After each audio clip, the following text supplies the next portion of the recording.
พิธีเปิดสุดอบรมหัดแอบเวียกงานภาราธิการทั่วกองบัญชาการทหารแขวงบริคำไซประจำปี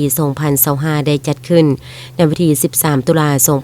2025 นี้โดยการเป็นประธานของสหายพันเอกจันนีศรีสุขหัวหน้าการเมืองกองบัญชาการทหารแขวงมีคณะภาคกองบัญชาการคณะห้องแผนการพร้อมโดยพนักงานวิชาการที่เกี่ยวข้องตลอดฮอดผู้รับผิดชอบเวียกงานภาราธิการจากกรมกองในทั่วทหารแขวงเข้าร่วม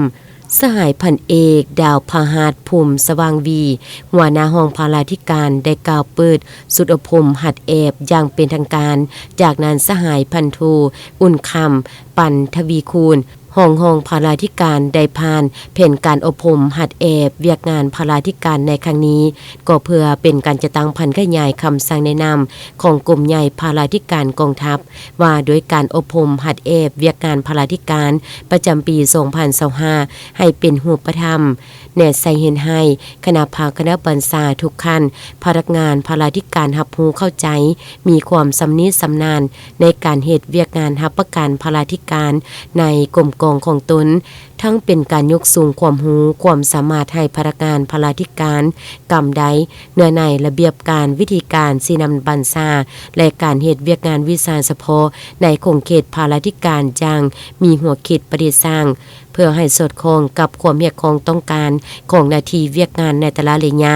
และรู้มูลสายทฤษฎีระเบียบหลักการเข้าในสภาพเวียกงานตัวจริงของกรมกองมีแบบแผนทันสมัยรับประกันให้แก่กำลังที่เฮ็ดหน้าที่เกี่ยมพร้อมสู้รบและแก้ไขภัยพิบัติที่จะเกิดขึ้นให้ทันกับสภาพการเนื้อในที่นำมาอบรมในครั้งนี้ประกอบมีเวียกงานเสนาพาราเวียกงานอุปโภคบริโภคและเวียกงานเสนาฮักกำหนดเวลาอบรม5 วันจึงจะสำเร็จลงตอนท้ายสหายประธานยังได้อบรมซึ่งได้เน้นหนักบางปัญหาที่สำคัญและเรียกของให้คณะรับผิดชอบเอาใจใส่สืบต่อลงติดตาม